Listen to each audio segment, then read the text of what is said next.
Recording in progress.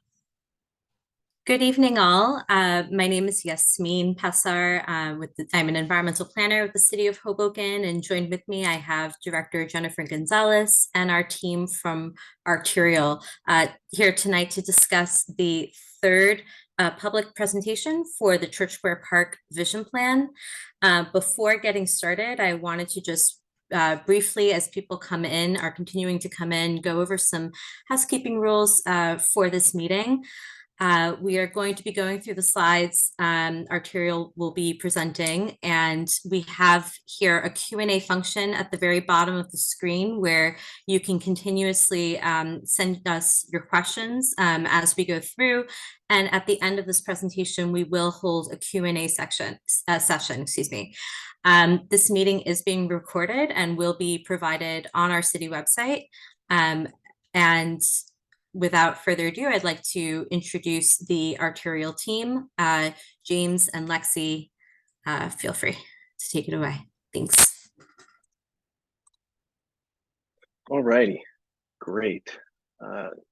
Thanks, Yasmin, appreciate it. Good evening, everyone.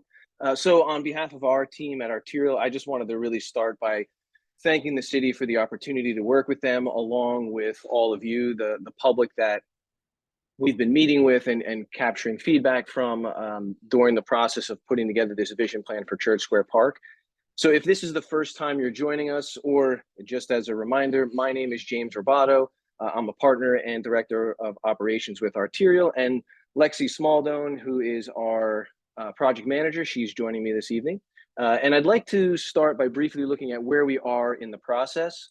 And so this is a timeline of the project, and here we are at public meeting number 3 in December. And what we're going to be doing tonight is presenting the final concepts that have been developed based on the feedback we have collected throughout the process, and more recently from the public survey that followed our last presentation back in July, where we shared 2 concepts.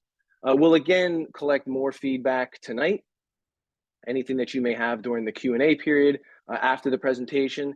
And then we'll also be presenting a shorter version of this to the council on December 20th. So we'll take all of the input we receive both tonight and from that session with the council and make any necessary revisions to the plan before finalizing and submitting it at the end of January. So as a reminder, Church Square Park was originally constructed in 1875 and has evolved and adapted over time as the needs of the city and community have changed. So the vision set forth almost 150 years ago has really allowed this historic park to provide an invaluable respite for residents of this neighborhood. And our mission at this moment in time is to again establish a vision that will set the course for it to continue to serve the Hoboken community for the next 150 years. So this is Church Square Park today.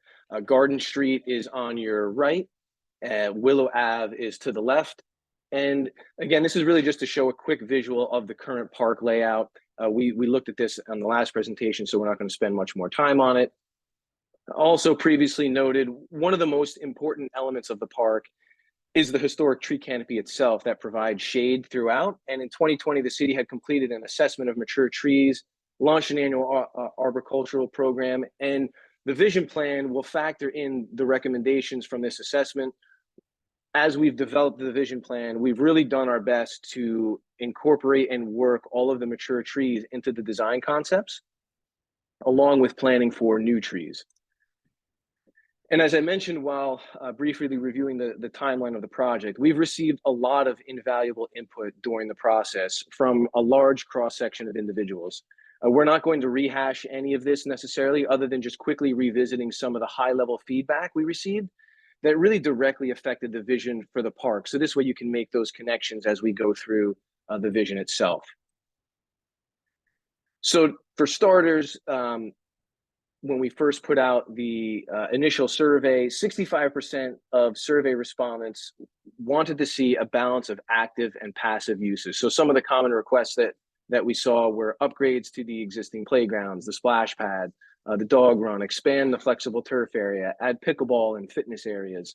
40% wanted to see more lawn and picnic areas. And again, some of those requests were to upgrade the gazebo, the restroom, reestablish and add more lawn areas, picnic areas, and a space for a cafe or vendors.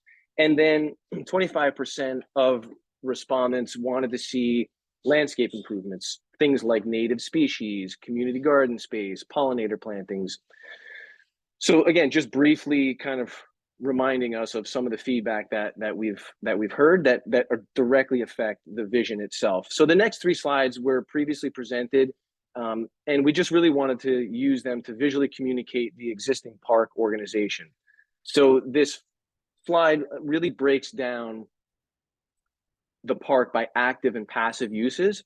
When you look at this diagram, and the orange denotes active uses such as playgrounds and basketball courts, and the green represents lawn areas and landscape beds.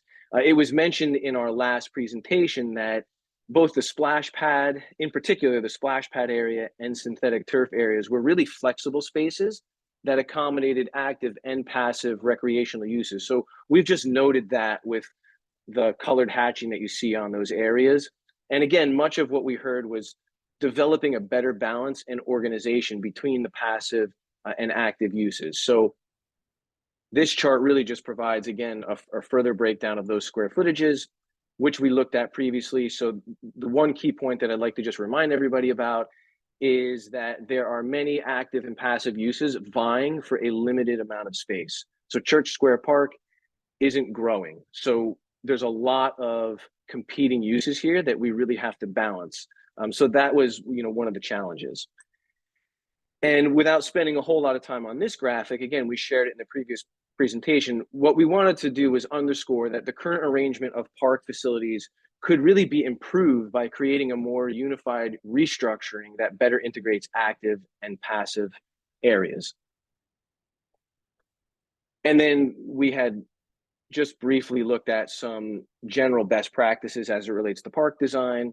We developed previously two approaches in accordance with the overall vision plan. And, these were some of the things that we had mentioned previously. Again, I'm not going to go into this. We want to spend most of our time this evening on the vision itself. So with that in mind, let's just revisit the vision statement, and then we'll look at the previous two concepts and then where we've gone from that point in time. So the vision for Church Square Park really attempts to sum up everything that we've heard and discovered through this process.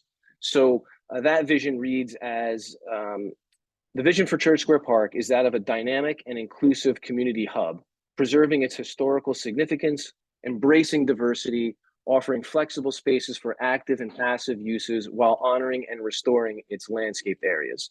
So that was the overall vision.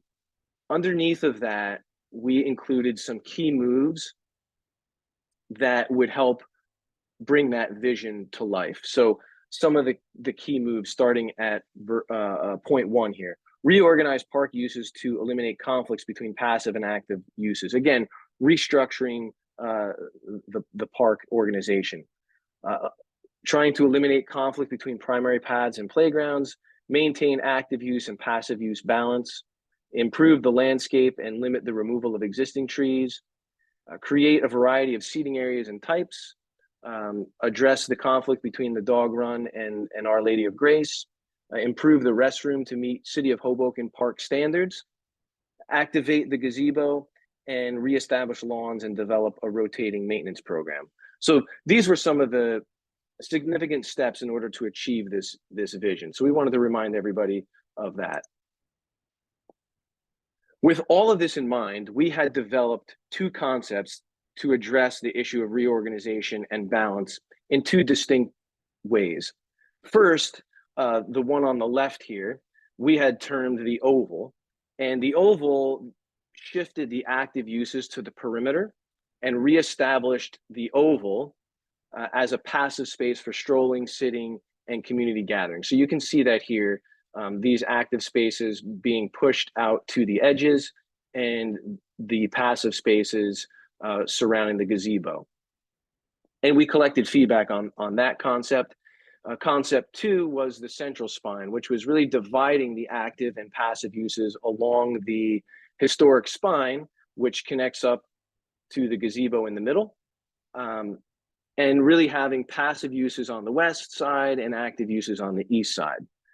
So those were the sort of two concepts that we had presented the last time that we got together.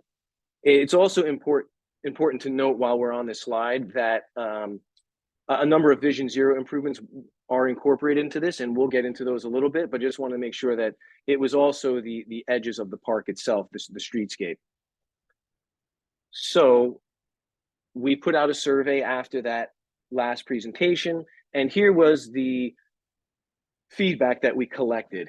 76% of respondents were supportive of overall of the oval concept, and some of the most favorable changes were the updating of the restrooms, the updating of the playgrounds, the lawn spaces, and then some of the things that were least favorable were including these mounds in the expanded turf area, and also including steel screens adjacent to the dog run. 62% of respondents were supportive of the central spine concept. And the interesting thing is when you start to look at what was most favorable, we can start to kind of blend the two of these together and really start to come up with a vision that we think, demonstrates that we've done our best to take the feedback from everybody and kind of put them together and wrap them together in one vision. So this was, again, some of the similar things, adding with the multi-sport courts, the idea of striping it so that it could be more than basketball. And again, the steel screens at the dog run coming up as one of the least favorable changes. So this was the feedback that we collected. I forget the number of surveys that we received, but it was pretty significant. So we appreciate the feedback. And this, again, really helped shape what we did with the final concept, which we're going to get into now. So with that, we developed really a final kind of drafted vision that we'll walk through over the next couple of minutes.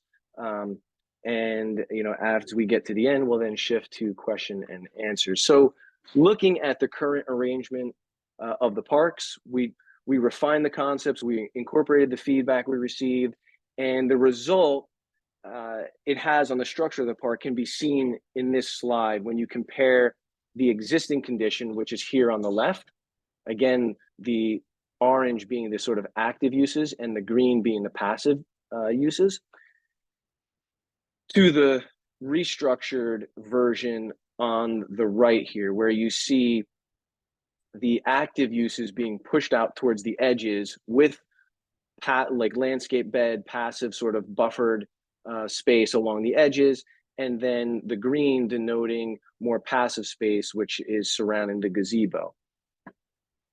And again, some of this area here that you see striped is passive space where, on a day-to-day basis, it's for sitting and that kind of thing, but can also be used as flexible space, which is something that we heard as we were going through and gaining some feedback. So the next series of slides are going to focus a little bit more on the final concept as we move through.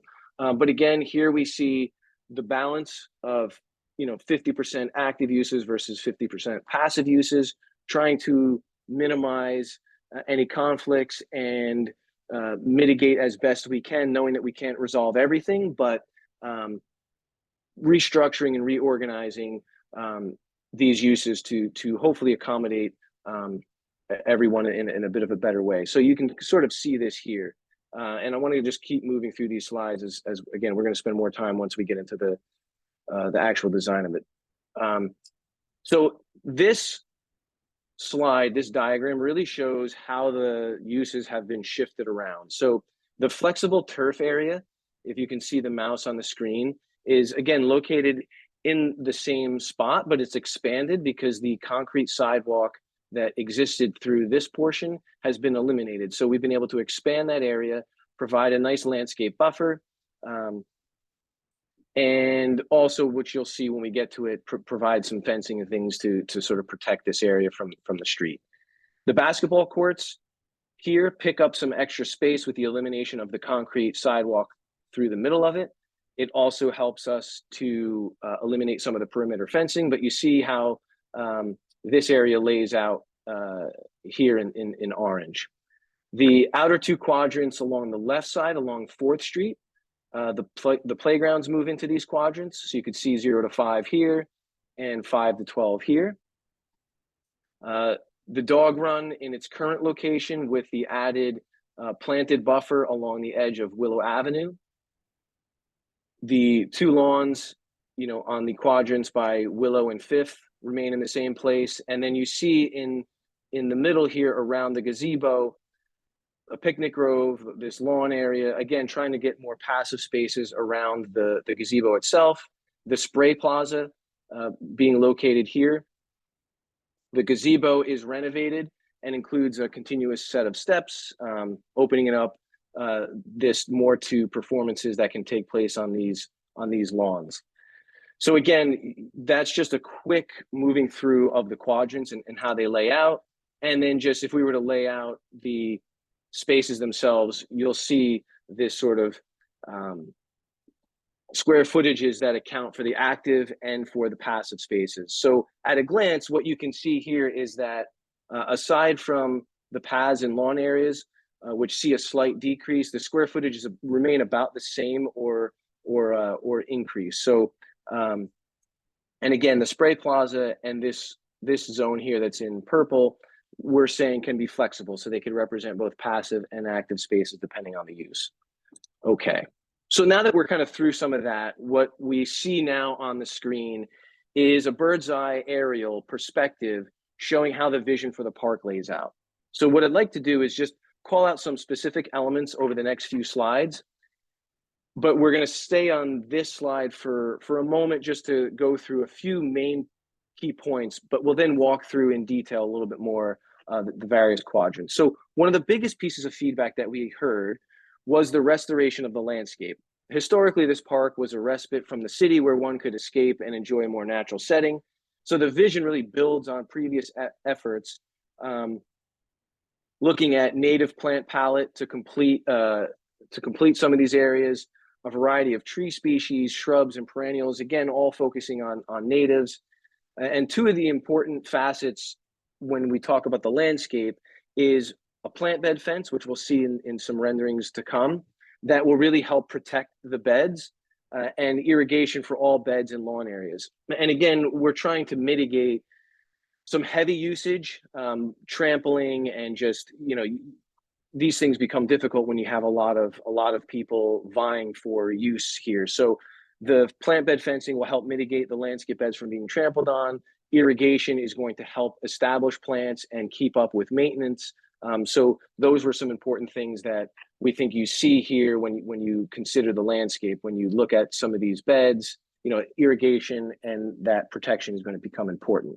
Another key point to mention at this juncture is the more natural and historic feel of the park and how that plays an important role in the materials, colors, and style of the various elements. So we really want to pick and select things that are going to strengthen that character. So one of the things to point out is areas like the playground, where we want muted colors, more natural earth tones versus kind of vibrant and loud colors. And then finally, the last point that we'd like to bring up on this slide while we're here is the streetscape around the park will adhere to the Vision Zero efforts the city has already undertaken. So corners where you can see here and mid-block locations would be bumped out to, again, decrease the crossing distance across the streets. And then that also provides the opportunity for green infrastructure, which will be incorporated into those areas. And the historic bluestone will be relayed along the park edge, so along the edges of the park instead of down the middle of the sidewalk, and then tinted concrete for the main sidewalk space and permeable pavers in key locations. So now that we've seen sort of the whole park and how it kind of looks and feels, we're going to walk through some of the key elements now over the next series of slides. So as mentioned, we'll first start with the existing dog run. In an effort to minimize the noise issue, a series of improvements are envisioned along the edge of the dog run where you see the letter A. With sound attenuation in mind, specific plants have been chosen to help reduce noise and buffer the sound from the dog run. Creating a continuous wall of planting will help reduce both the visual connection to the dog run as well as the noise. Now highlighting letters B here, a new fenced-in playground is created in these quadrants and would be worked into the existing tree network to provide a more natural playground aesthetic, as the image here shows. An example of the 0 to 5 playground is located in this sort of upper left quadrant, and the 5 to 12 in the lower quadrant, closer to the corner of 4th and Garden. So letter C here, this quadrant is envisioned as a picnic grove, and it's really taking advantage of the natural canopy of trees that already exist, and then also replacing the dirt. The lawn there really hasn't taken, and so it's just really dirt. So we replaced the dirt with a decomposed granite. We landscaped some of the edges with beds, add picnic tables, additional seating, and outdoor games such as ping pong and cornhole. And this really provides that opportunity for people to picnic and stay and hang out and eat their lunch or dinner and host, you know, some individuals in playing games and that kind of thing. So letter D is what we are referring to as the spray plaza. And this really is an interactive fountain for water play that can flex as a plaza space when performances and things are envisioned. So the jets can be turned off, and if there's a music, you know, performance going on in the gazebo, chairs could be set up and people can sit out in this plaza space. At the back of the space, really kind of enclosing it, is a tiered seating that has locker space built into the back of it, which could afford rental space for users of the park. You know, if you have things like scooters and chairs or blankets that you lug back and forth, you know, you could potentially use a locker and store that those items. Located in strategic areas, you see the letter E, but really they're located throughout the park, are seating pockets that are nestled into landscape beds. And again, these are some of the things that we're responding to that we heard a lot of. Hey, there's not a lot of nice kind of places for me to sit and read a book or just enjoy, you know, what's going on in the park. So we really tried to spread those seating areas around and locate them by nestling them into landscape beds. Continuing to move through, F, the letter F, really highlights a more formalized walking and strolling path that's just under 1/5 of a mile, created by this inner loop, this inner walkway that I'm highlighting with the mouse here. And we're referring to that as the oval. And again, there's seating pockets nestled into these various landscape beds and access to all the various quadrants of the park. Letter G is, again, loosely being referred to as a sort of small linear plaza with seating pockets and the flexibility to accommodate a variety of vendors and small programming, such as book sales and that kind of thing. So you see that stretching from the gazebo down to the basketball courts. It's important to note in this configuration, the statue is rotated to face the gazebo and face the newly created linear plaza. Currently, it's facing Garden Street. So we spin that, and we think that this is one of the ones that was actually in the second concept, the central spine concept, that a lot of people looked at as a favorable space within the park that can offer flexibility for a variety of programmatic events. And we're showing a couple tents in there. It could be where the farmers market goes, that kind of thing.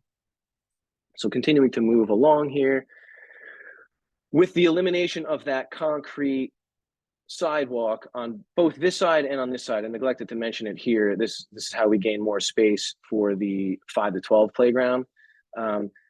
We really are able to expand both of those areas, and in particular this area here, so that the synthetic turf area can get larger. And we know that it really is a great flexible space that handles playing ball, kicking soccer ball, throwing football, to sitting and picnicking and that kind of thing. So there's more space for that here, and we've really tried to buffer it from the street through planting, but then also fencing along the edge.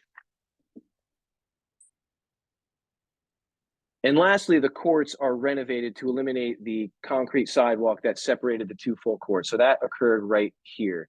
And that really created, it was space that we were able to use to allow the perimeter of the fence to really just exist along the perimeter and eliminate a lot of the fencing that was occurring, doubling up and that kind of thing. So 2 full courts are provided, 2 half courts are provided in the sort of similar setup that it is now, but we also now have room for additional seating in here. We have ball hoops that are set up that can be set at a variety of heights to accommodate a variety of users. And to address the desire for more flexibility, one of the things that came out of the 2 previous concepts were having additional lines striped on the basketball courts, which we do here. And you can pick up pickleball courts on the half court, so it could be striped for pickleball. And then the full courts can also be striped for volleyball. Again, just allowing some more flexibility in the different sports that get used at these courts. A more formal entry plaza is provided just east of the statue here, which would have storage capacity, seating with lockers in it, a drinking fountain, and really gives a main entry point to all of the courts. So that's looking at everything kind of, in this bird's eye aerial. We're now going to kind of touch down and walk through a few of the spaces so I can point out some of the elements that we've been discussing. So the first place that we touch down is on the oval path with the 0 to 5 playground on the left that you can see in the distance here. And on the right, there is the picnic grove, and the sort of what we were calling the sort of boulder lawn on the right. So some of the things that we wanted to point out here, one is the fencing. So something that we were working with the city on is providing a nicer aesthetic to the fence that's more historically relevant. And we think that this, provides that. It's much nicer than chain link fence. Also, it's important that the playgrounds themselves, be enclosed. You can see again, it's a vision, right? So the playground itself being more incorporated underneath the trees that exist, incorporating the planting areas, more natural play features, so that this really has this sort of natural aesthetic to it. The path here, we're recommending at this point that this be permeable pavers. Again, it is in line with the goals of the city. So permeable pavers for the main walking path. And this is an example of one of the seating pockets that exist along the oval.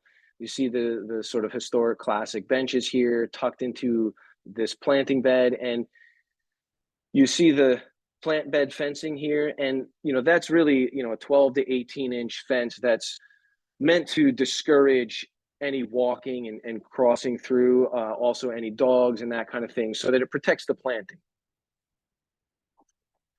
Okay, and then you can see some of the landscape buffer in the background that would be provided, a continuous buffered planting between the dog run and the church here.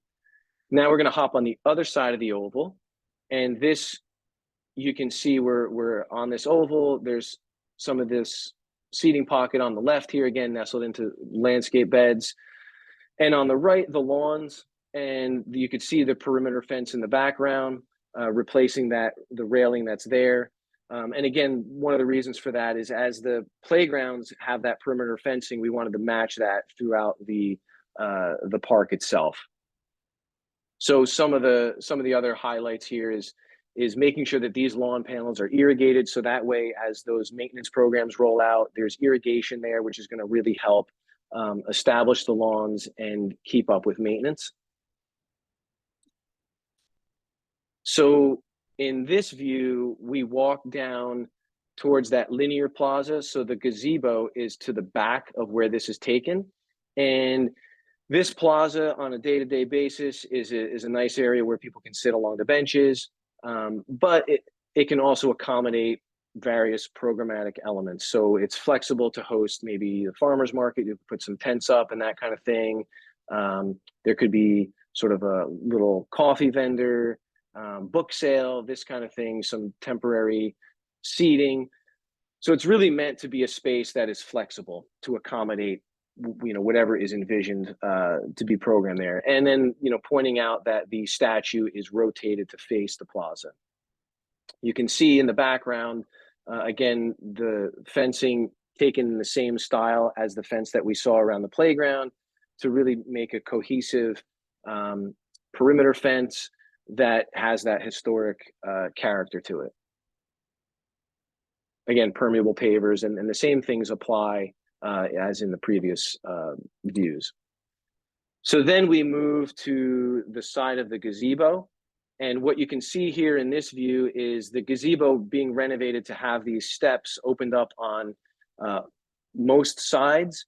There is the entrance to the storage below. So on the side that we were just looking at in the linear plaza, that's planted. But most of this, you can see in the little key up here, is opened up with these steps up. So that really opens the gazebo up. For when you have musical performances, say, right, you can have the performers set up here. The plaza space can have chairs set up in it, the lawns people can sit, and it becomes a really great space to enjoy the performances. To the left here, you see this interactive splash fountain that on a day-to-day basis can be the fountain. The jets can be turned off, and then that plaza space can be used. And just behind that, the tiered seating that would define that edge, and then the lockers built in the back of those. And then you can see another example of the planting bed here with that railing, that plant fencing. Okay, so this is really, that was really a fairly quick overview of the vision plan. Obviously, there's a lot more in here, but I think the important thing to note is that what we're trying to do is set a vision so that then as the city moves forward in establishing each of these quadrants, the vision has been set forth by all of us here, and the design then has a cohesive path forward. What I'd like to do now is just quickly pull up a diagram for you to see what we've talked with the city about in regards to phasing. So this represents how the park itself can be phased out. So what I'd like to do is just quickly walk through this. The FP represents fundraising projects. So something that was brought up was some of the landscape and the lawns could potentially be through efforts that the Friends of the Church Square Park promote and fundraising for some of those beds. And the first phase, which is highlighted in this pink color, would include the removal of the 0 to 5 playground in its current location and relocating it into this quadrant here that I'm highlighting at the corner of 4th and Willow. And then also the dog run buffer planting. So phase 1 would include this buffer planting, the new playground, and then putting in lawn and landscape in place of the old 0 to 5 playground. The second phase, which is highlighted in blue, would be basically the removal of the existing bathroom building, the splash pad, and taking those functions, putting them at the corner here, so storage, mechanical equipment, that kind of thing, and the restrooms here, the bathrooms here, and then constructing the spray plaza, the tiered seating, the lockers, and then planting bed here, and then where the existing splash pad is, taking that area and returning it as lawn with landscape around it. The third would be the installation of the new 5 to 12 playground in this quadrant. So removing that concrete sidewalk through here so that we can capture some more space for this playground area here. And then the spot where it was the existing playground, that would be returned to lawn with a boulder feature in the center of the lawn with some landscape. And then the picnic grove, like we mentioned, taking the decomposed granite, adding some picnic tables and some planting. The fourth in the phasing here would be the gazebo area. Whoops. The gazebo area here and this linear plaza. Renovating the gazebo, doing the paving and that kind of thing. The fifth would be the expansion of the turf area, so removal of that concrete sidewalk, expanding the turf area, doing the plant bed railing and the landscape beds. Number 6 would be the renovating of the courts, so all the things that we talked about, redoing the surfaces, adding in the new perimeter fence, etc. Number 7 would then be the replacement of all of the interior paths with permeable pavers to again align with the city's goals. And then last but not least, the implementation of the streetscape improvements around the perimeter of the park. So with that, we really appreciate you spending some time so we could walk through that with you all, and I'll turn it back over to Yasmin for questions and answers. Perfect. Thank you, James, and thank you, Lexi, for your excellent presentation on our vision plan. We're now going to, we've been receiving a lot of questions in both our chat and our Q&A, and we'd like to try and get to as many as we can. So the way I'll do this is I will ask the questions and I'll have either the arterial team respond, or we also have Director Gonzalez on, who can also provide additional explanation for the questions that are more geared towards the city. So for the first question, why were the stakeholder meetings so severely limited? Well, we actually held an open house back in March, which was an in-person meeting at Church Square Park. We also had an additional community meeting, virtual meeting that was held in July, as well as tonight's meeting. And as mentioned, we will also be presenting again during a public hearing process during the December 20th City Council meeting. So if you have any additional comments that you'd like to share for this plan, feel free to also attend that meeting as well. Our next question I'll direct towards the arterial team. Where are the swings and the dolphins? Okay, so as we looked at this, we took some of the feedback that we had received, and we wanted to include the appropriate swings in the age group areas. So the 0 to 5 and the 5 to 12 would have the swings incorporated into those areas so that there wouldn't be a separate area for swings. And then the dolphins, we had kicked around the idea of if there was a strong desire to keep them, that they could be relocated to the Spray Plaza area and incorporated into that plaza space. Great. The next question, what's the cost of the redesign of the basketball courts versus what they are now? Jennifer, do you want to respond to that, or would you like me to? Sure. So we are currently working on, the arterial team is working on cost estimates for the entire project. But right now we're looking specifically at the first phase, because that's obviously, our highest priority to try to move the project forward by moving that first phase into engineering design. So we currently estimate that first phase is roughly $850,000. And coincidentally, actually, the New Jersey Department of Environmental Protection has released a grant program that will fund accessible playground areas in the amount up to $750,000. So we're working actively on that application and are very hopeful that we will be able to receive state funding to proceed with phase 1 of the project. So we'll get back to you on the costs related to other phases at a later date. Industry this complex is not easy, but it's essential to a clean energy future. We're just at the beginning of something that can be really great. Big. Can I just ask that you go on mute if you're not speaking? Thank you. Our next question, will there be a small dog run area as there is concurrently? Yes. Yes, I mean, the answer is yes. Next, the similar fences in Hoboken were of somewhat poor quality and were breaking down over time. Will the new fence proposed, be robust enough to endure the test of time and use? Yes, the plan was to look at steel fencing, so not aluminum or chain link, but material that's going to last for a while. So we were looking at steel fencing.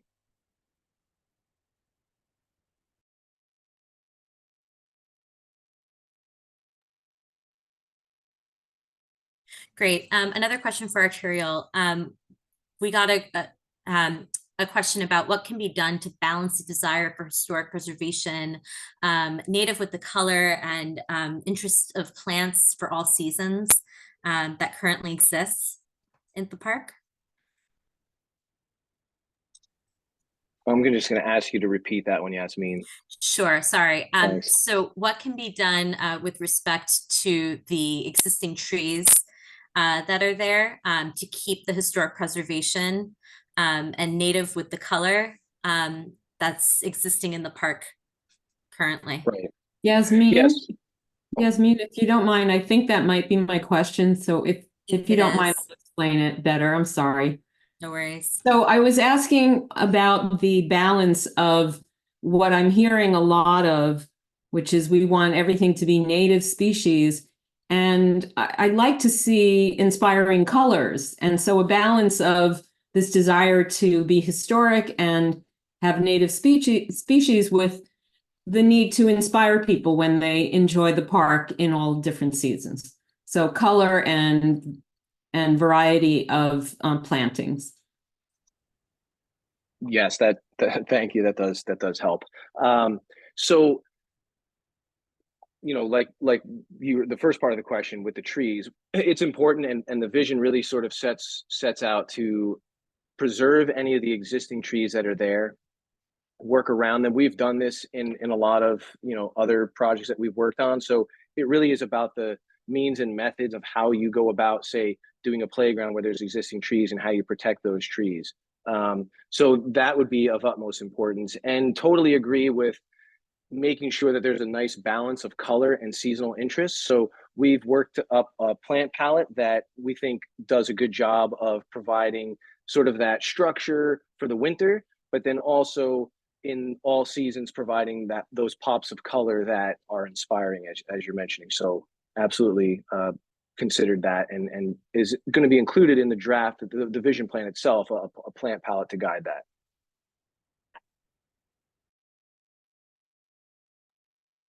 Thanks, Jane. Thanks, James. Our next question is, will there be signage standards? There was a suggestion to have an educational component, such as for tree signage in the plant beds, and especially for the mature trees, naming their species, estimating their age. Sure. Yeah, I can take that one. We are actually working on a standard signage program for all city parks at the current moment. We have started with Resilient City Park, which has opened earlier this year. And many of you are aware that Southwest Park expansion is also in its final design stages and will have very similar signage to Resilient City Park. That type signage will be employed throughout the city at all of our existing parks as well. And it will also include educational signage. And certainly the idea for naming the trees is a great part of that educational signage. So.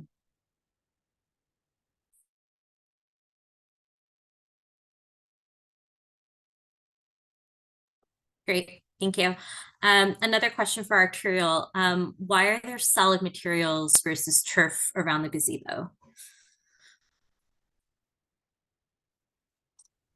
Did you say why are there solid materials, or can you repeat it? So yeah, I'm not sure if I'm following it. I don't know if somebody who asked that, if you can expand on that, maybe just or clarify it the way we had that previous one clarified. Unless Lexi, you're understanding that more than I am. So let me just, well, I'll start by doing this. Let's go here. So Was the question was why there were more hardscape areas around the gazebo I think it was why there were more hardscape materials versus a Gotcha. turf material. Yeah. So, I mean, you know, in looking at this, what we were trying to do was really make one of the things that came out of the outreach process was, hey, the gazebo really should be activated more, right? And how can we do that? So one of the ways that we thought that could be achieved is if you really open it up, and the best way we think you can open it up is by taking the steps and wrapping them around a portion of the gazebo itself. So you kind of see that in this picture. And then what that does is it offers the potential for this area here to be space where you can set up chairs and people can sit and that kind of thing to enjoy a performance. Whereas on the backside, you have that storage, the Bilco doors. So we kind of restore the landscape along the back edge.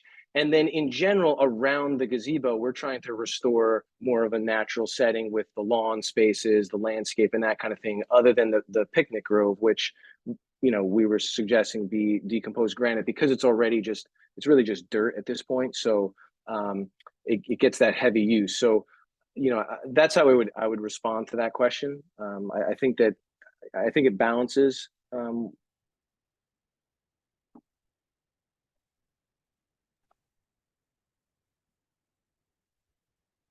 Great.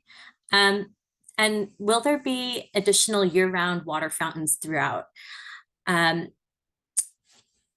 So no, we cannot provide additional year-round fountains at any park in Hoboken, and it's due to the freezing temperatures during the winter months. We winterize all of our fountains and spray areas, and they typically open from Memorial Day to Labor Day. But we will open them outside of those if we have very hot days. The next question is, what upgrades will be done to the bathroom? And there was a concurrent question about the lockers as well that are located by the gazebo. So Arturial, I think I'll hand that over to you. Well, you know, in terms of the bathroom facilities, I think that the way I would respond to that is using the Hoboken standard that, you know, right now it's you know, located in the sort of storage facility, and we were showing the bathrooms being located closer to the corner here, and they would be Hoboken standard Portland Loo. So I'm not sure if you know, if either you or Jennifer want to expand on that. But then in terms of the lockers, you know, one of the things that came out of our discussions with people as we met out in Church Square Park at that public open house was, you know, I come here and, you know, we have our kids and we want to do a picnic or something like that. And I'm always, you know, carrying all of this stuff. And it would be awesome if there was some kind of storage that I can, you know, keep some of this stuff. And I would be happy to pay for that storage as a, you know, a way to maybe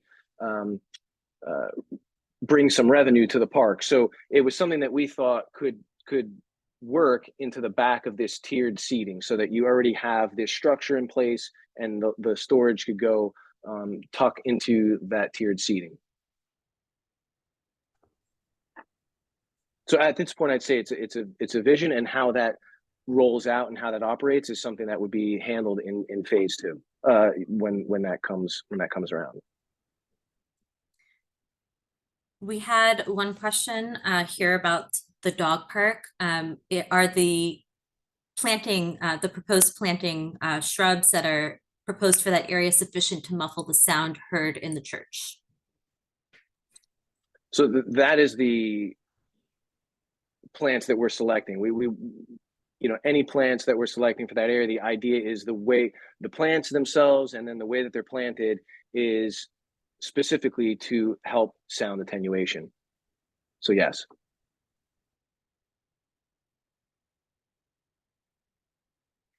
Great. And another one for you, Arturial. What is the idea for the seating for events in this new oval concept?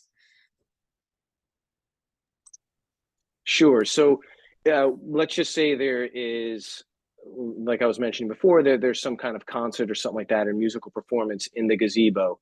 You could take the chairs and set them up in the plaza here where the fountain is. The fountain jets can be turned off. If it's bigger and larger, it can expand. People in the picnic grove, the lawn here, people can set up and sit. So that's the idea with the seating associated with anything going on at the gazebo. Great. Another one for you, Arterial. Will the ping pong tables stay in their current location? So what we were suggesting is that they would actually move to this area that we're loosely referring to as the picnic grove, where there would be picnic tables and that kind of thing. So really creating more of that atmosphere where people might use them. So you come out here with a picnic, with friends and family, whatever it is, you have a picnic, and then you can play ping pong all in this kind of same area. Great. We got another question about the dog run. Why can't the dog run move to area 5 or across from the library? The screen will not prevent noise nor smells reaching the church. Jennifer, do you want to respond to that one? Yeah. So, we considered this. Unfortunately, the city and also the County Open Space Trust Fund have actually invested significant resources in the dog run in the last 5 years. We were also aware of other park planning projects throughout the city, including nearby 800 Monroe, that will have additional dog runs that may actually hopefully reduce the demand of the Church Square Park dog run. So for a variety of reasons, it's not possible to relocate the dog run, but we are adding that vegetated buffer, which, as we've discussed, will significantly mitigate noise.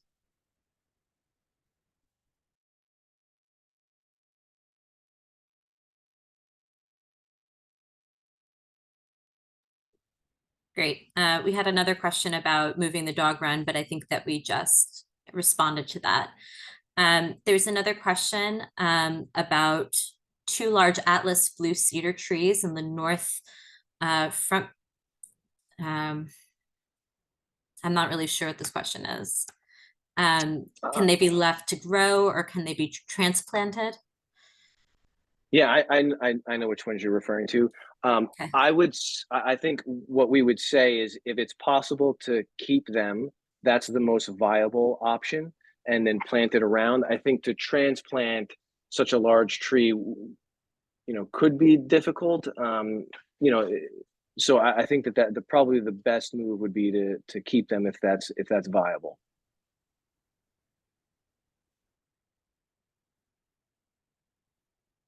Great. With schools also sharing the athletic courts during the day, did this team also consider using fencing to break up the large court areas? And in addition, this could create a disruption while games are being played. So Arterial, maybe you want to talk a little bit about the courts? Sure, that's actually an interesting point. That's something that we'll take note of. One of the things that we were trying to do was actually minimize the amount of fencing, just because of the way that it disrupts views and that kind of thing. But the idea of actually being able to separate out those courts for different users at the same time is something that we'll think a little bit more about with the city, and how we can basically best handle that. Great. And what is the proposed lighting plan for the park and around the park?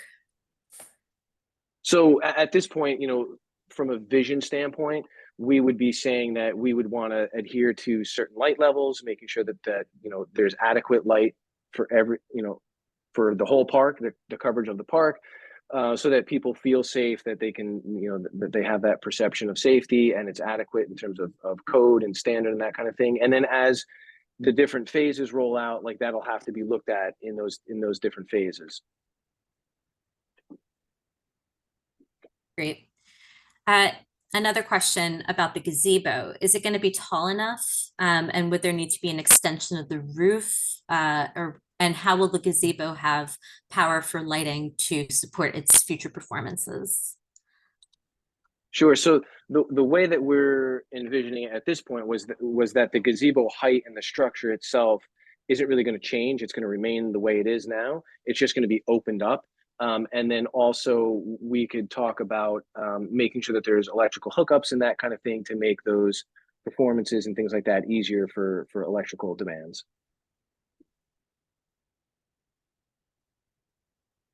Great. There was a question here about the kids' playgrounds now being on 4th Street. Arterial, maybe you want to start with that in terms of noise attenuation from that, and we can expand on it if needed. Sure. So one of the things I think is that right now there is playground and swings here currently. So what we're saying is, that's going to stay, and then we're going to landscape a good portion of these edges, which you can see in this, to again help a little bit of that noise, and then keep a lot of the natural features in there. So again, hopefully that'll mitigate some of the noise to sort of adjacent areas. So I think that's how I would kind of respond to that. Great. We have maybe room for one more question, and I was seeing somebody post in the chat about a question related to schools, but I thought we had covered it already. If that person wants to unmute and just ask the question aloud.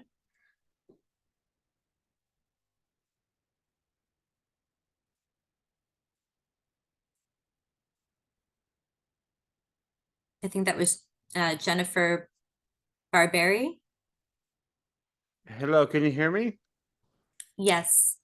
Hi, this is Giacomo Barbieri. I'm Jennifer's husband.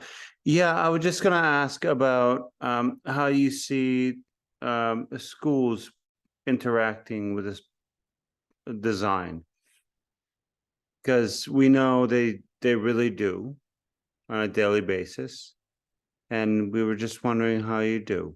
And we're highly supportive of what's happening, or the design of the oval.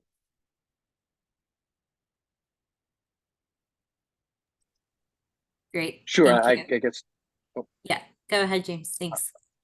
Sure. I could sort of respond to that. The sort of the first thing I'll say is there's no way we could predict exactly how kids are going to use and interact with spaces, right? That's like a very difficult thing. We've designed a bunch of playgrounds, and some of the things that we've designed, we've seen kids use in ways that we would have never imagined.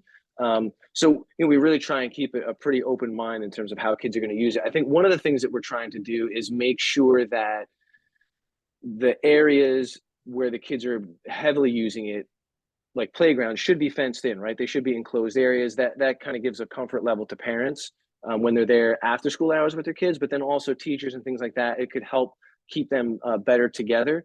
I think one of the things that we heard is because some of the playgrounds and areas like that weren't fenced in, it was a little bit more difficult to kind of follow and keep track of everybody, right? And they're going in all these different locations. And to create really a variety, expanding the turf area, you could kind of cordon that up into a few different spaces now to accommodate, school groups and that kind of thing. I think it was a good point that the court space, being able to divvy that up, was mentioned. So, that's a good consideration that I think we'll continue to have in our conversations. But I think really trying to organize the uses in a way that focuses active areas from passive areas will help eliminate some of those conflicts and hopefully better organize the way that the user groups use the space. I'm not sure if that directly answers the question, but again, I think that's also one of these things where it's sort of a functional thing to think about from whether, and I don't know if there's a group or how the schools coordinate with each other, who's using what at what time, but that's also like sort of that level of organization that's sort of beyond the design of the playground itself. I appreciate that. I don't know if you guys can hear me. You can? Okay. So the one thing I'll say is the oval concept makes a lot of sense, because a park is just not simply green space, it's a meeting space, and the oval creates the meeting space.